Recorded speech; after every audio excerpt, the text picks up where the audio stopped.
সন্ধ্যা model study পয়েন্টের তরফ থেকে তোমাদের আরও একবার স্বাগত। তো আজকে আমরা উচ্চ মাধ্যমিক অর্থাৎ হায়ার সেকেন্ডারির বেঙ্গলি যে টেস্ট পেপার আছে সেই বেঙ্গলি টেস্ট পেপারের সলিউশন নিয়ে চলে এসেছি। তো বেশি কথা না বলে চলো আমরা শুরু করে নিই। দেখো, ফার্স্ট কোশ্চেন রয়েছে, এইটুকুই যা সুখ তখন সুখের কারণ কি? দেখো, এখানে সুখের কারণ হচ্ছে উনুনের আগুন। কি না? উনুনের আগুন। নেক্সট কোশ্চেন, যবন নিধনে অবতীর্ণ হও মা, বক্তাকে? এখানে বক্তা হলেন ভট্টাচার্য মশাই। কে না? ভট্টাচার্য মশাই। নেক্সট কোশ্চেন, মৃত্যুঞ্জয়ের মানসিক ক্রিয়া প্রতিক্রিয়া কেমন ছিল? মৃত্যুঞ্জয়ের মানসিক ক্রিয়া প্রতিক্রিয়া স্লথ। কেমন ছিল? স্লথ। চলো নেক্সট কোশ্চেন, মনে আঘাত পেলে মৃত্যুঞ্জয়ের কি হয়? মনে আঘাত পেলে মৃত্যুঞ্জয়ের শরীরে তার প্রতিক্রিয়া হয়। কি হয়? শরীরে তার প্রতিক্রিয়া। নেক্সট কোশ্চেন, মন্দিরের চালাতে বসে তাস খেলছিল কারা? তিনজন ছেলে। কারা খেলছিল? তিনজন ছেলে বসে বসে তাস খেলছিল। পরের প্রশ্নে, বন্দুকের আওয়াজ হয়, তারপর? যখন বন্দুকের আওয়াজ হয় তারপরে কি হয়? একটি ছেলে ও একটি মেয়ে চিৎকার করে পড়ে যায়। একটি ছেলে ও একটি মেয়ে চিৎকার করে পড়ে যায়। নেক্সট কোশ্চেন দেখো, নেক্সট কোশ্চেন বলেছে, ঝলসে দেবে আমাকে, বক্তাকে ঝলসে দেবে কি? বক্তাকে ঝলসে দেবে চিতার আগুন। কি না? চিতার আগুন। নেক্সট কোশ্চেন, বিভাব নাটকে কোন পৌরাণিক চরিত্রের উল্লেখ আছে? বিভাব নাটকে যে পৌরাণিক চরিত্রের উল্লেখ আছে সেটি হলো কর্ণ। কি হলো? কর্ণ। নেক্সট কোশ্চেন, তার বার্ধক্য নেই, একাকিত্ব নেই, তার বলতে বোঝানো হয়েছে? এখানে তার বলতে কার বোঝানো হয়েছে? এখানে তার বলতে শিল্পকে যে ভালোবেসেছে তার কথাই বলা হয়েছে। পরের প্রশ্ন, এবার হাসি পাচ্ছে, বক্তা কে? এবার হাসি পাচ্ছে বক্তা শম্ভু মিত্র। কে না? শম্ভু মিত্র। পরের প্রশ্ন দেখো, রজনীকান্ত চট্টোপাধ্যায়ের বয়স কত ছিল? রজনীকান্ত চট্টোপাধ্যায়ের বয়স ছিল 68, 68 বছর। পরের প্রশ্ন, রূপনারায়ণের কুলে কবিতার উৎস কি? রূপনারায়ণের কুলে কবিতার উৎস হলো শেষ লেখা, অর্থাৎ শেষ লেখা কাব্যগ্রন্থ থেকে এটা নেওয়া হয়েছে। পরের প্রশ্ন, নিহত ভাইয়ের শবদেহ দেখে কবির মনে জাগে কি? জাগে? কবির মনে জাগে ক্রোধ। কি জাগে? ক্রোধ। ওকে, কবির মনে জাগে ক্রোধ। পরের প্রশ্ন, মহুয়ার দেশ কেমন? মহুয়ার দেশটি হচ্ছে মেঘ মদির। কেমন? না মেঘ মদির। পরের প্রশ্ন দেখো, সবুজ সুগন্ধি ঘাসকে তুলনা করা হয়েছে কিসের সঙ্গে? কচি বাতাবি লেবুর সঙ্গে। কেমন?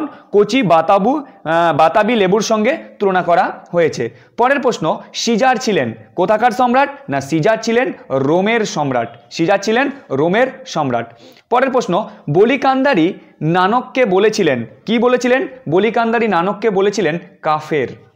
পরের প্রশ্ন, বাংলায় সর্বপ্রথম ধ্রুপদ রচনা করেন কে? বাংলায় সর্বপ্রথম ধ্রুপদ রচনা করেন রামশঙ্কর ভট্টাচার্য। রামশঙ্কর ভট্টাচার্য। ওকে, নেক্সট কোশ্চেন দেখো,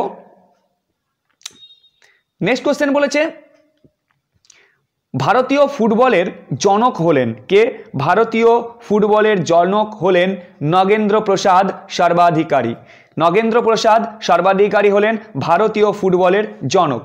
পরের প্রশ্ন, মা যশোদা ছবিটির স্রষ্টাকে? মা যশোদা ছবিটির স্রষ্টা হলেন কে না? সুনয়নী দেবী। কে না? সুনয়নী দেবী। পরের প্রশ্ন, ল ধ্বনি হলো কি ধ্বনি? ল ধ্বনি হলো এক ধরনের পার্শ্বিক ধ্বনি। ল ধ্বনি হচ্ছে পার্শ্বিক ধ্বনি। পরের প্রশ্ন, এরোপ্লেন থেকে প্লেন এটি কিসের উদাহরণ? দেখো, এরোপ্লেন থেকে প্লেন এটি ক্লিপিংসের উদাহরণ। ওকে, ক্লিপিংসের উদাহরণ। তো এই ছিল আমাদের এমসিকিউ। তো চলো এবার আমরা এসিকিউগুলো সলভ করে নিই। ফার্স্ট কোশ্চেন বলছে, কিন্তু মেনে নিয়েছে। কি মেনে নেওয়ার কথা এখানে বলা হয়েছে? দেখো, কিন্তু মেনে নিয়েছে। কথা সাহিত্যিক মানিক বন্দ্যোপাধ্যায় কে বাঁচায় কে বাঁচায় বাঁচে গল্পে অনাহার ক্লিষ্ট দুর্ভিক্ষ পীড়িত ফুটপাতবাসীরা যখন জীবন কিভাবে কেমন করে ওলটপালট হয়ে গেল তারা তা না জেনেও মেনে নিয়েছে। যে এটাই তাদের নিয়তি, এই কথা এখানে বলা হয়েছে। কিন্তু মেনে নিয়েছে, কি মেনে নেওয়ার কথা বলা হয়েছে? তাহলে লিখবে কথা সাহিত্যিক মানিক বন্দ্যোপাধ্যায়ের কে বাঁচায় কে বাঁচে গল্পের অনাহার ক্লিষ্ট দুর্ভিক্ষ পীড়িত ফুটপাতবাসীরা জীবন কিভাবে কেমন করে ওলটপালট হয়ে গেল তারা তা না জেনেও মেনে নিয়েছে যে এটাই তাদের নিয়তি। পরের প্রশ্ন দেখো, ওরা কিছুকাল ঠিক কাজ করবে। ওরা কিছুকাল ঠিকে কাজ করবে। কি কাজ করবে? ঠিকে। ওরা বলতে কারা? মহাশ্বেতা দেবীর লেখা ভাত গল্পে ওরা বলতে বড় বাড়ির পরিচারিকা বাসিনীর বোন আর ভাজের কথা বলা হয়েছে। কাদের কথা বলা হয়েছে এখানে? মহাশ্বেতা দেবীর ভাত গল্পে ওরা বলতে বড় বাড়ির পরিচারিকা বাসিনীর বোন আর ভাজের কথা বলা হয়েছে। পরের প্রশ্ন, এটাই হলো বড় কথা। বড় কথাটি কি? দেখো বড় কথাটি কি ছিল? বড় কথাটি হলো যে বিভাব নাটকে লভ সিনে অভিনয় করার সময় শম্ভু মিত্র জানতে চান নায়ক কোন দিক থেকে আসবে। এর উত্তরে তৃপ্তি মিত্র জানান নায়ক রাস্তা দিয়ে হেঁটে আসছে।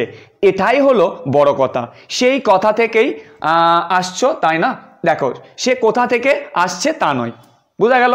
তাহলে বিভাব নাটকে লভ সিনে অভিনয় করার সময় শম্ভু মিত্র জানতে চান যে নায়ক কোন দিক থেকে আসবে। এর উত্তরে তৃপ্তি মিত্র জানান নায়ক রাস্তা দিয়ে হেঁটে আসছে। এটাই হলো বড় কথা। পরের প্রশ্ন দেখো, অথবার প্রশ্ন কি বলেছে? অথবার প্রশ্নটা কি ছিল? অথবার প্রশ্নটা ছিল যে দুবার তো স্পষ্ট শুনেছি, বক্তা কি শুনেছিলেন? দেখো বক্তা কি শুনেছিলেন? বক্তা রজনীকান্ত চট্টোপাধ্যায় দিলদার চরিত্রে অভিনয় করে দর্শকদের 7টা হাততালি পেয়েছিলেন, তার মধ্যে দুবার তিনি সেই হাততালি শুনতে পেয়েছিলেন। তাহলে কি শুনতে পেয়েছিলেন? বক্তা রজনীকান্ত চট্টোপাধ্যায় দিলদার চরিত্রে অভিনয় করে দর্শকদের 7টা হাততালি পেয়েছিলেন, তার মধ্যে দুবার তিনি সেই হাততালি শুনতে পেয়েছিলেন। পরের প্রশ্ন দেখো, সে মরারও বাহার কত। এখানে কোন মরার কথা বলা হয়েছে? দেখো বিভাব নাটকে উল্লেখিত কাবুকি থিয়েটারে দুজন লোকের যুদ্ধে একজনের কাল্পনিক মৃত্যুর কথা এখানে বলা হয়েছে। তাহলে বিভাব নাটকে উল্লেখিত কাবুকি থিয়েটারে দুজন লোকের যুদ্ধে একজনের কাল্পনিক মৃত্যুর কথাই এখানে বলা হয়েছে। পরের প্রশ্ন দেখো, তারপর একদিন বুঝলে চাকরিটা ছেড়ে দিলাম। বক্তা চাকরি ছেড়ে দিয়েছিলেন কেন? কি বললো? তারপর একদিন বুঝলে চাকরিটা ছেড়ে দিলাম। বক্তা চাকরি ছেড়ে দিয়েছিলেন কেন? দেখো কেন চাকরি ছেড়ে দিয়েছিলেন? দেখো নানা রঙের দিন নাটকে অভিনেতা রজনীকান্ত চট্টোপাধ্যায় নাটকের প্রতি আবেগ ও ভালোবাসার কারণেই পুলিশের চাকরিটা ছেড়ে দিয়েছিলেন। তাহলে নানা রঙের দিন নাটকের অভিনেতা রজনীকান্ত চট্টোপাধ্যায় নাটকের প্রতি আবেগ ও ভালোবাসার কারণেই পুলিশের চাকরিটা ছেড়ে দিয়েছিলেন। পরের প্রশ্ন দেখো, মাঝে মাঝে শুনি কবি কি শুনেন? দেখো মহুয়ার দেশ কবিতায় নিবিড় অন্ধকারে কবি মহুয়া বনের ধারে কয়লা খনির গভীর ও বিশাল শব্দ শোনেন। কি? মহুয়ার দেশ কবিতায় নিবিড় অন্ধকারে কবি মহুয়া বনের ধারে কয়লা খনির গভীর ও বিশাল শব্দ শোনেন। পরের প্রশ্ন, এখন যদি না থাকি, এখন বলতে কোন সময়ের কথা বলা হয়েছে? দেখো কন্দনরতা জননীর পাশে কবিতায় কবি মৃদুল দাশগুপ্ত কন্দনরতা অসহায় জননী তথা দুঃখী মাতৃভূমির অসহায় পরিস্থিতিতে তার পাশে না থাকার কথা বলেছেন। তাহলে কোন সময়? কন্দনরতা জননীর পাশে কবিতায় কবি মৃদুল দাশগুপ্ত কন্দনরতা অসহায় জননী তথা দুঃখী মাতৃভূমির অসহায় পরিস্থিতিতে তার পাশে না থাকার কথা বলেছেন। পরের প্রশ্ন দেখো, একটি তারা এখনো আকাশে রয়েছে, তারাটিকে কবি কিসের সঙ্গে তুলনা করেছেন? একটি তারা আকাশে এখনো রয়েছে, তারাটিকে কবি কিসের সঙ্গে তুলনা করেছেন? কবি ভোরের আকাশে জেগে থাকা একটি মাত্র তারার সৌন্দর্যকে পাড়াগাঁয়ের বাসর ঘরের গোধূলি মদির মেয়েটি কিংবা হাজার হাজার বছর আগে মিশরীয় মানবীয় বুকের মুক্তার সঙ্গে তুলনা করেছেন। তাহলে কিসের সঙ্গে তুলনা করলেন?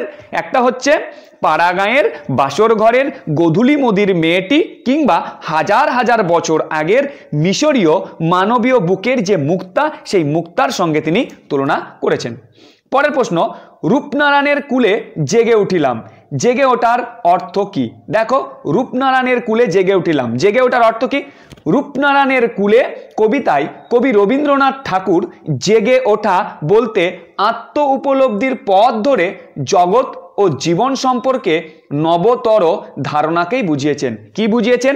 রূপনারায়ণের কুলে কবিতায় কবি রবীন্দ্রনাথ ঠাকুর জেগে ওঠা বলতে আত্ম উপলব্ধির পথ ধরে জগৎ ও জীবন সম্পর্কে নবতর ধারণাকেই বুঝিয়েছেন।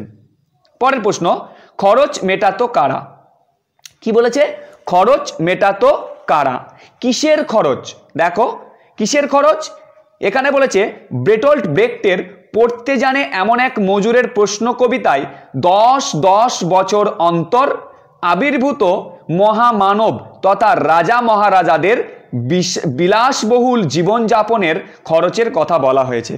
তাহলে খরচ মেটাতো কে? কিসের খরচ?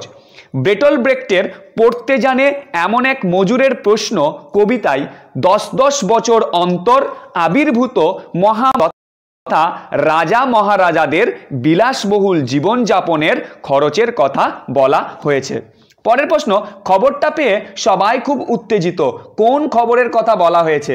কি? খবরটা পেয়ে সবাই খুব উত্তেজিত, কোন খবরের কথা বলা হয়েছে?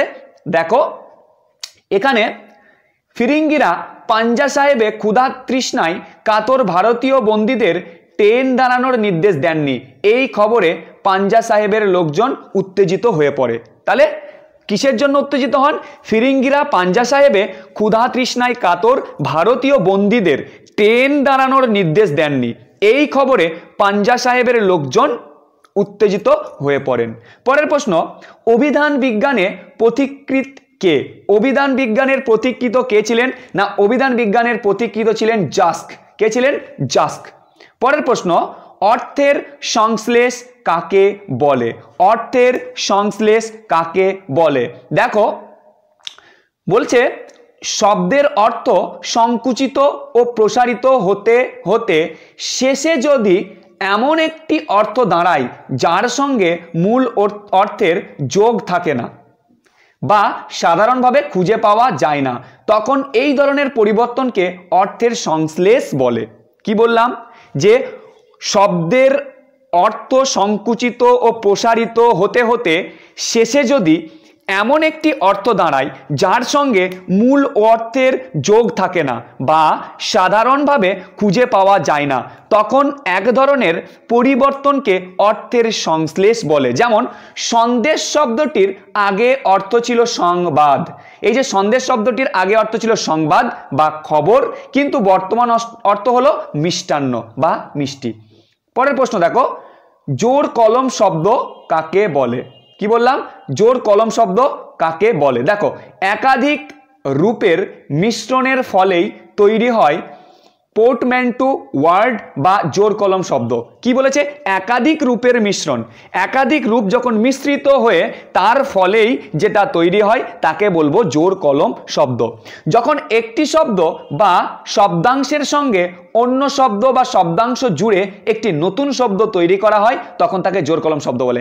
একটি শব্দের সঙ্গে যখন আরেকটি শব্দ জুড়ে গিয়ে নতুন একটি শব্দ তৈরি করে তখন তাকে আমরা জোর কলম শব্দ বলবো। যেমন উদাহরণ দেখো, ধোঁয়া প্লাস কুয়াশা, এটা মিলে গিয়ে হয়ে গেছে ধোঁয়াশা।